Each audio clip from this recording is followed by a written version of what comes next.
অনুপ্রবেশের সরকারের zero tolerance, কড়া দাওয়াই, ডিটেক্ট, ডিলিট, ডিপোর্ট।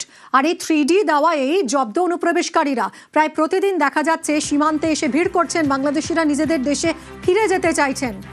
অনুপমের সঙ্গে কথা বলবো। অনুপম, গত কয়েকদিন ধরে হাকিমপুর সীমান্তে আমরা যে ছবিটা দেখছি, বাংলাদেশিরা আসছেন এবং তারা ফিরে যেতে চাইছেন, আত্মসমর্পণ করছেন বিএসএফ এর কাছে। আজ কি ছবি? দেখো মিমি, আজকেও বাংলাদেশের সীমান্তে সকাল থেকে কিন্তু বাংলাদেশিদের কিন্তু ভিড় যথেষ্টই কিন্তু চোখে পড়ছে। আজকে এখনো পর্যন্ত 152 জন বাংলাদেশি অনুপ্রবেশকারী তারা এসে বিএসএফ এর কাছে আত্মসমর্পণ করেছে। অন্যদিকে এই হাকিমপুর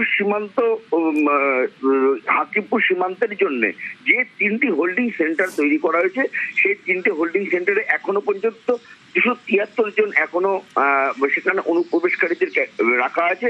এবং গতকাল থেকে শুরু করে আজকে পর্যন্ত এখনো পর্যন্ত কিন্তু প্রচুর বাংলাদেশি অনুপ্রবেশকারীদেরকে তাদেরকে কিন্তু বিজিবির হাতে তুলে দেওয়া হয়েছে। এই হাকিমপুর সীমান্তে একদিকে যেমন বিএসএফ, অন্যদিকে জেলা প্রশাসনের পক্ষ থেকে এই যেসব বাংলাদেশি অনুপ্রবেশকারী তাদের বায়োমেট্রিক নেওয়া হচ্ছে এবং প্রয়োজনীয় নথিপত্র সংগ্রহ করে বিজিবির হাতে তুলে দেওয়া হচ্ছে।